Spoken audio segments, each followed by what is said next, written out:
Hey y'all, welcome to another episode of No Tea Just Coffee. I am Jordan. And I'm Tam. So today, y'all, we have an amazing topic on mental health and some amazing guests to help us talk about that. So, ladies, if you don't mind introducing yourselves. Give us a brief description on like how this topic relates to you. And then we'll get into the meat and potatoes of it all. Meat and potatoes. Oh, side note, we probably won't do a shoot the shit because we want to give time for this topic. Yeah. Give the ladies enough time. So yeah. So I'm Morgan Ogle. I work for a local hospital in the mental health community center, and I work with the youth that have diagnoses of mental health disorders. Okay. Awesome. And I'm Tiera Robinson, and my experience with mental health has mostly been personal, but I also consider myself to be an advocate as I volunteer at local organizations that support those who are experiencing mental illness. Yeah. Awesome. Again, we said we got some awesome guests, okay? And everybody just take a deep breath, okay? 1, 2, 3. This is just so that we can kind of just talk about, like Tiera said, personal, my sister. Oh, did y'all know this was my sister? And a really good friend of mine. Could you not tell? Okay. Sam and I have a good friend named Tiera. So very valuable information for this topic. So just to kind of segue, not to get too serious, but I think more than ever in social media and just in the news, we've started talking about this topic in many different ways. Yep.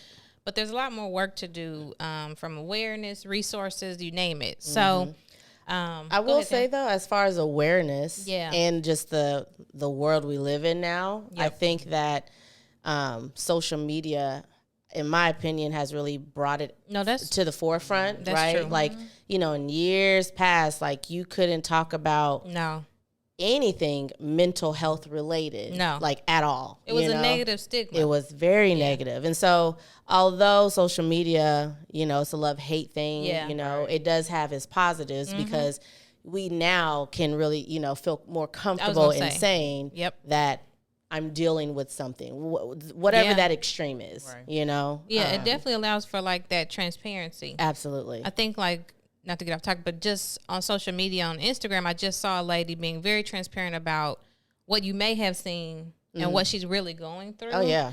So I think that opens the door for us to not have this facade of we have it all together all the time and we go through things, which little do we know, because there's millions of people on social media, that helps another person seeing it. So to kind of go into just a general, I guess, question, and Tam and I, of course, will chime in too. But when you think of mental health, and that could have been what you thought, what you think now, conversations that weren't having, just that whole concept.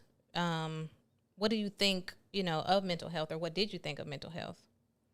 Well, when I think of mental health, I think of the mind and the wellness of it, because the mind plays such an important part in like our thoughts, how we perceive things, how we react, how we behave.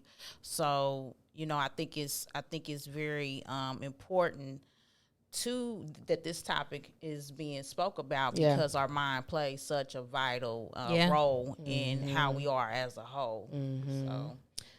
So to kind of follow up, where did, like, you know, because some households were talking about it, some weren't, or some friends weren't. So how did you kind of like, I mean, of course I'm your sister, I know, but how did you get to that like conclusion or get informed about what you're saying? Like what made you think that way? Well, I mean, I've been in the healthcare field for probably 20 years, and almost 9 of those have been in a mental health clinic. So I became more aware just working with, I've also worked with adults, not just youth. So having that firsthand experience, working with the community, working with individuals, that made me have another outlook on how the mind is so important and how it dictates most of what we do and how we look at things. So just being in that field, being in the clinic, working one-on-one with folks, that kind of helped me kind of see how the mind is really important. Now, I will say, like, for me, like, when it came to mental health, I think I always thought of the more extreme. And I'm going to be honest. That's true. I still, like, growing up, I thought of the more extreme, like the schizophrenia, the bipolar. That's what I thought when it came to mental health. Yeah. But nowadays, like recent days, when you say mental health, to me, I feel like it's more focused on like anxiety, depression, which these are all like mental health issues. Sure. I know what you mean. But in comparison, for me growing up, it was the more extreme. Yeah. I And agree. and like now, I don't want to say the focus is, but I kind of feel like okay, I'm gonna be honest. I do feel like the focus really is on the more controllable ones. Okay. Like, and when I say that, and we'll get into this later, but for me, this topic, it relates because it's personally, I have someone in my family, right, who suffers from schizophrenia. Yeah. And that type of mental health is not easy for them to control themselves. Yeah. If you know what I And they mean. don't give the society or even healthcare professionals or whatever, just from the stories that you've shared, there's no grace, not enough grace given. Yeah, right. So I agree. So that's how I looked at it growing up. Tiera, what you think? Yeah, I think I agree. I think that it's become like what Tam said. Growing up, it was more of the schizophrenia, the bipolar that was the ones that are more seen. Yeah, that's good. And then now I think social media has given or brought light to those who are experiencing mental health issues that are not seen. That are those not seen. Who are struggling with depression or anxiety. Yep. And again, it's not to compare, like all of these mental health issues, like, it can lead to different things. Absolutely. But I do think, just thinking about back in the day, we didn't talk about it, and social media, we didn't see it. And it's because it was seen. Like when you see a person having like an episode, that is not a fun experience, right? Absolutely. And it's hard for anyone to accept that. Yeah. And because there is a huge stigma of denial. Yes, there is, for the family to support a person that has, on whatever spectrum that is. I feel like the support and resources are not readily there. And like even when I was in middle school, there was a young guy. We were in 8th grade. I don't know if he had schizophrenia, but he had these large episodes, and the school really didn't handle it well. And it's like, are you diving into how you can support him to then be able to have access to a good education instead of just expelling him or suspending him, or we just calling him crazy? It was like, this young man is really, he needs help. He's crying out for help, and nobody's there to help him. So the support. The support is definitely, I think the support is different from, I like how Tiera said it, the more seen, the outwardly mental health. Versus the ones that are not. The support is different. So and I feel like even back then, like, because there was a stigma surrounding even the ones that are seen, I don't know that the resources were always in place in order to properly support them. I think like back then there was like mental health institutions where they would just put people whereas like now those don't exist, and there's very few resources for those who are experiencing schizophrenia and bipolar. So there's this wide gap they've gone from one extreme to another, where before they would just put you in a mental institution and just kind of leave you there. They're like, you're out in the community, but not necessarily having all of the tools in order to be successful. Yeah, exactly. I mean, you do really, we call it, mental health, but we really don't take care of the health. No. Yeah. It's just like, they're having they have a mental disability or something's going on with their mind. But how is the healthcare system? How are we taking care of these folks? Well, that's a whole nother. That's a whole nother. No, it's almost like the healthcare system was like, we'll help with this, but we don't know about that. We'll give resources for this, but we don't know about all that. So that kind of brings me to the point of like, I know, Morgan, you talked about being in the healthcare industry for 20 years. Tiera, I know the advocacy work that you do. Tam, the stories that we've shared, personal, professional. I guess, when were you introduced, whether that was in your family, friends, TV, health, in your profession, and what did it make you think, or how did it make you think to expand your mind to say, I may have known it this way when I was younger, but now that I see it now, what's your take on it, and what things have you learned, I guess, from your experiences with it? For me, I would say to be more empathetic and to ask more questions and to try to understand because there's something underlying on why that person may be behaving that way or why that person may appear that way. So instead of just automatically assuming that they're crazy, is what they would say back in the day, is just crazy. Try to understand why they may be having that episode, or what's really going on with them. Just asking questions. Just trying to figure out things before you just go to that person's crazy. Oh, we don't want to be around that person because that person is crazy. Well, you don't know what they're dealing with, what is going on in that moment. Patience. And your patience as well. And having patience. So that's very true. I think that's true, Morgan. And just having the humanity too, because at the end of the day, like, that's somebody's son or daughter or brother or sister or mother or father. Like, trying to be that person and say, like you said, ask the questions. What can I do to help you, instead of writing people off because of whatever they might be experiencing in the moment. And I'm always like, I mean, it's easy to dismiss a person or things, but it's like you said, just like think about that person, like think about if that was your relative, your friend or whatever, like what would you do in that moment? But I do think that, I mean, it is a uncomfortable, unknown territory, and like you may not know how to deal with it initially or how to handle it initially, but there has to be some type of patience there, and you have to be willing to try to figure out and understand the why. Absolutely, because being in denial and being dismissive just makes it 10 times worse, especially, we can kind of segue into personal stories. Like Tiera and I, we experienced something very similar with our sons. And when you're in isolation or you deny it, you're not able to work through it or find the resources because it's not real to you. But it absolutely is real. So Tiera and I talked about,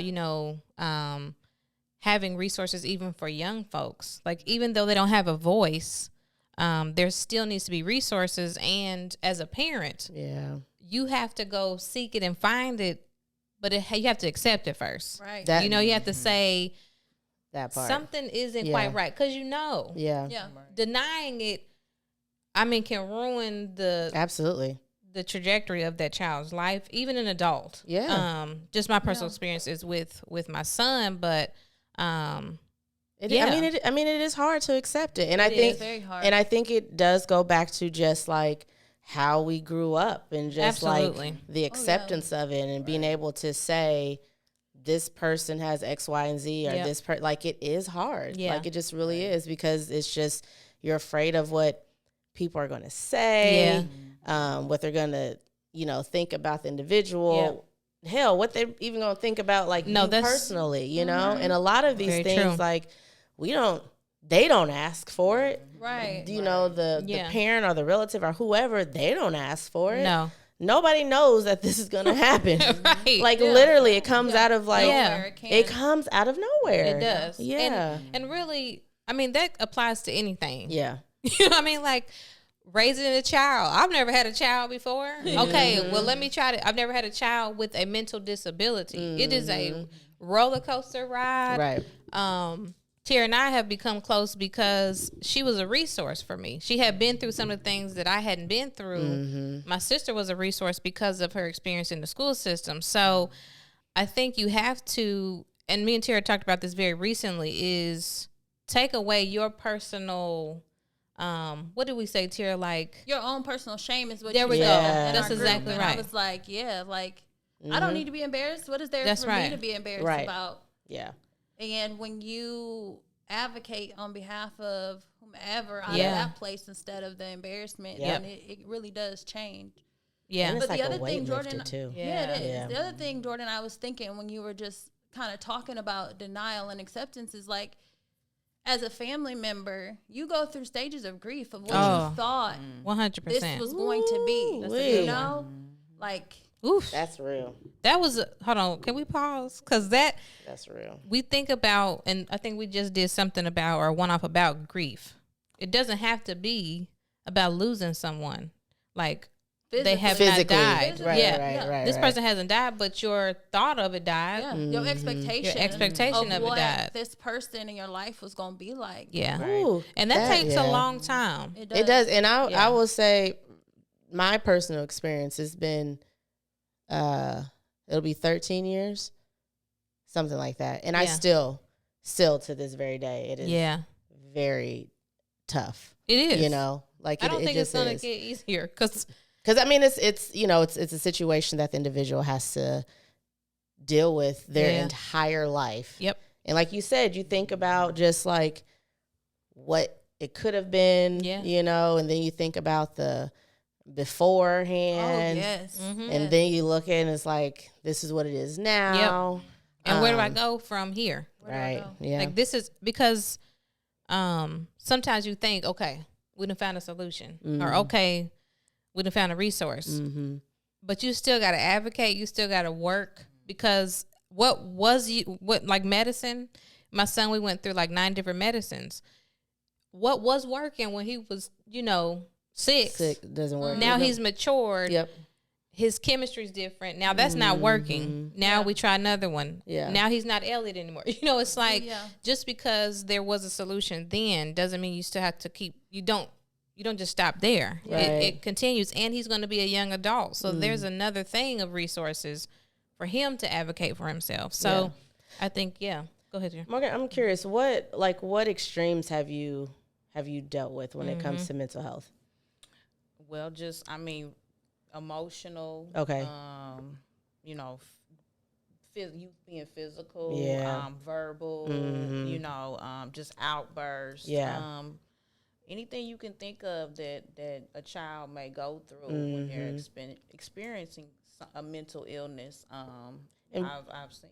Does that kind of like take a toll on you, like emotionally? Absolutely. Like Absolutely. Yeah. You definitely have to implement some type of self-care. Right. And that's what I was going to add to the discussion.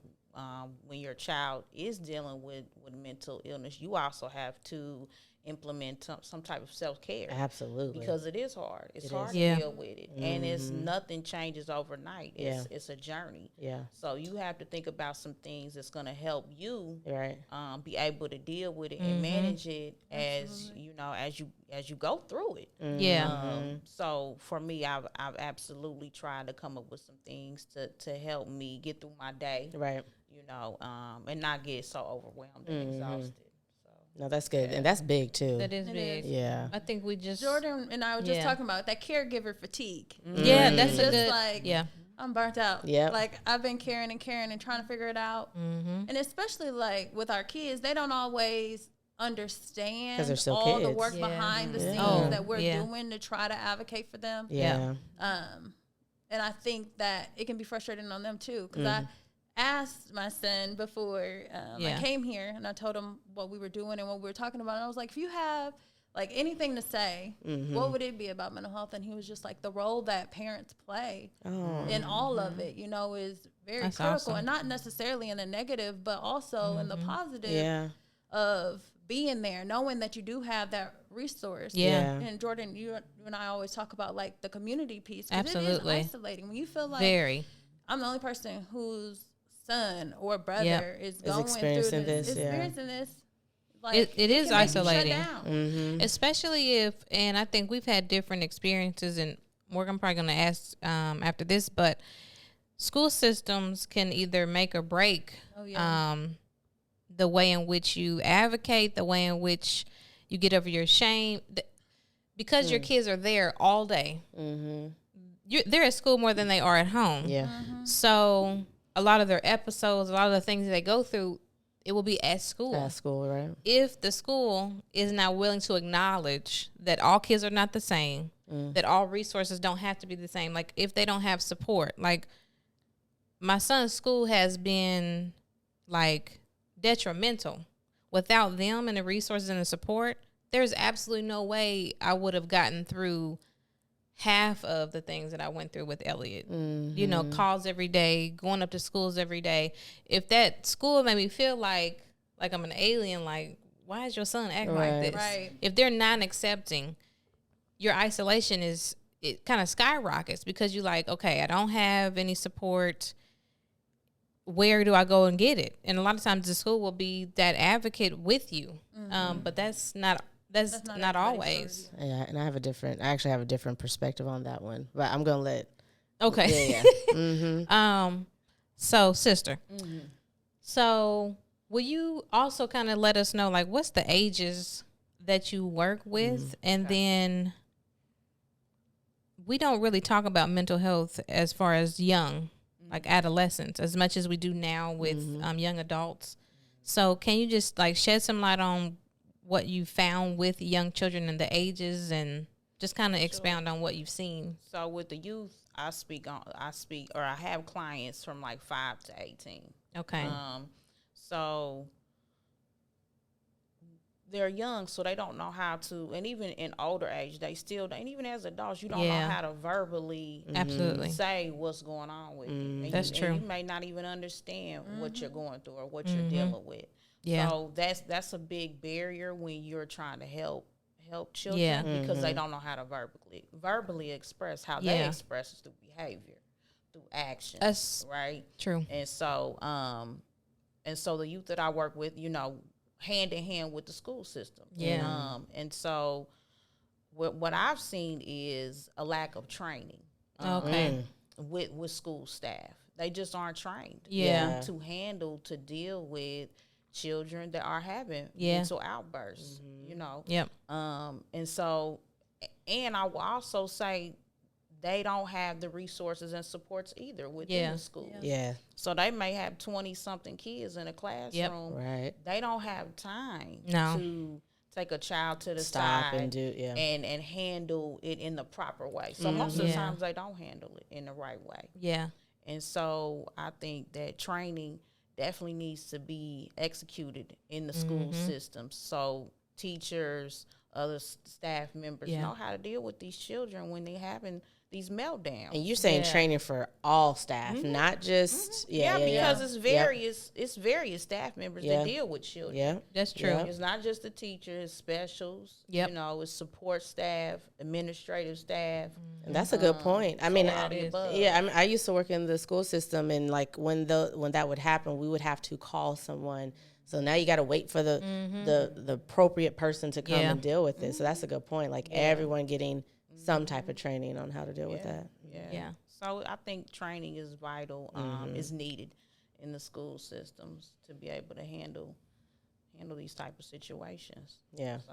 So in the schools, I know you rely on staff. I mean, even though they're not trained, which probably makes it hard, you know, for you in some cases. And then you're kind of like the middleman also, because you're working with families. Yes, I am. So what have you seen in your experience of, like, you know, for example, you know, Elliot, I would talk to his specials teacher, special education teacher, whatever the term is they use now, but almost every day. We texting almost every day, checking in. Right. Again, I know that doesn't happen, but the relationship between the school, you, and the family, how have you seen that in your experience? So with the families that I work with, I really try to encourage them to advocate for their child, just like I have with you. Yeah. You know, call, stop in, sit in, Right. You know, and if that school staff member won't talk to you, go to somebody else, Right. And then go to somebody else. Yeah. You really have to stand up and advocate for your child. Yeah. Or sometimes they do get left behind. Absolutely. Sometimes they don't get what they need in the classrooms, and they feel it. Oh, You know absolutely. what I mean? They feel it. Yeah. And so working with the families, I just try to encourage them to do what they need to do for their child. For their child. You know? Yeah. And don't stop. Yeah. Yeah. You know, if you hit one wall, go around it. That's Find right. somebody else. Yeah. You know, because there's always somebody above somebody. Right. That's true. Yeah. You know, so, but, and then there's great teachers. There's great staff members that do understand. you know, and those are the great ones to work with, because we can work together on trying to find out what this child may need. Yeah. You know, what supports need to be put in place. Yeah. So, hey, y'all, thanks so much for watching part 1 of the mental health episode. Make sure you tune in next week for part 2, because we get into further discussion on mental health and some amazing professional and personal perspectives. So make sure you comment, like, and subscribe.